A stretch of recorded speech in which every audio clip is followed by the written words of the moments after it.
because of a laboratory or research-related accident in Wuhan, China. We're joined now by Dr. Amesh Adalja, who's an infectious disease specialist, senior scholar at the Johns Hopkins Center for Health Securities here in New York. Always good to see you, doctor. Thank you for coming in.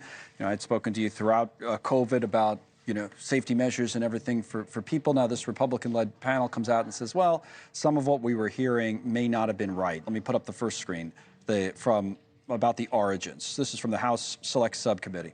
The weight of the evidence increasingly supports the lab leak hypothesis. Since the Select Subcommittee commenced its work, February 2023, more and more senior intelligence officials, politicians, science editors, scientists increasingly have endorsed the hypothesis COVID emerged as the result of a laboratory or research-related accident. What do you say? I think we still don't have enough information to say definitively one way or the other. There are many open questions about what happened in the early days in China, what was going on in Wuhan, what was going on in that wet market. And I don't think we're going to get a definitive answer unless China increases their transparency. I think there's still viable data on both sides of this and nothing definitive. I think what's interesting from our perspective that you could comment on are some of the measures that we took now. Well, hindsight's always 20/20 in these situations, but they talk about that as well, the mitigation measures, as it were. The 6-foot social distancing requirement, not supported by science, they say. Masks and mask mandates were ineffective at controlling the spread. Unscientific COVID lockdowns, this is the description from the committee, caused more harm than good. Again, all coming out of this report today. Comment on it, any or all. Well, we know that they took very blunt actions that were not targeted, that were not precision guided, because they were panicked, because we went through January, February, half of March with doing nothing. We had no ability to test.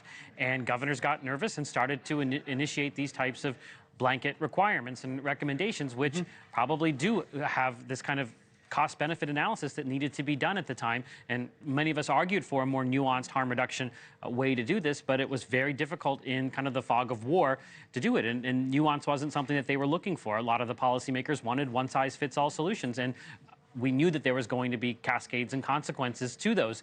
So some of that is very valid. And I think it really argues that we have to prepare better for the next infectious disease emergency, so you're not left with just blunt tools, that you can use precision-guided tools the way Taiwan, South Korea.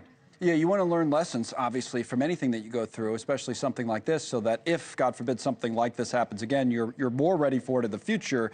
To this final point, and I'd bring it up to public health experts like yourself about whether we were too set in our ways, and that's been a criticism coming back, that you didn't pick up on what some other people were saying. For example, public health officials disregarded natural immunity, the report says, despite its proven effectiveness and durability. Vaccine mandates, not supported by science, this committee claims, caused more harm than good. The vaccine, while largely safe and effective, had adverse effects that must be thoroughly investigated. Any issues with any of that? Not particularly. I think they're maybe overselling it a little bit. I think most of us did know, for example, that the vaccine was going to have some side effects, and people jumped on the myocarditis thing very quickly as soon as it was identified, or the Johnson & Johnson vaccine, when it had problems, that was all handled appropriately. I do think that when it comes to some of the things with masks, I think it's important to remember that masks work.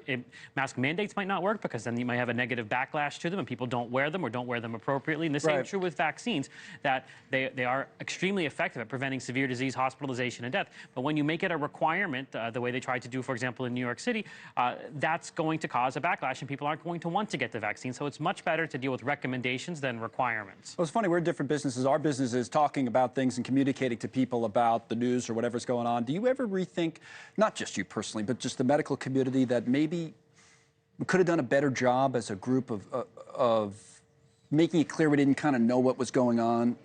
Maybe be, I don't know if less arrogance is the way of saying it. Was there a better way to communicate with people to get more buy-in, so there wasn't that backlash that you referenced? I definitely think so, and that has to do with caveating what you're saying. Say, this is what we know now. We might be overcome by events the next day, or the virus might mutate, or something might change, and then we're going to update it. And I think it's really important for public health communication to do that going forward, to say, this is what we know now, these are the questions we're trying to answer, and this is what it might change if the answers are A versus B versus C. That type of nuance, I think the public would would understand and be more receptive to. But during the pandemic, many people, as I said, wanted a one-size-fits-all recommendation, wanted definitive data, and we didn't have that. So you end up with these kind of false alternatives that got pitched. Yeah, it became trust the science, but sometimes explaining it and understand. People are smart. People will understand if you explain it. Maybe we could have, as a group, everybody, media, public health community, maybe we could have done a better job of that. But this is part of it from this Republican-led panel, and you were great then and you're great now. So thanks for coming in and talking through it all. Thanks for having me. Dr. Amesh Adalja on that. Coming up.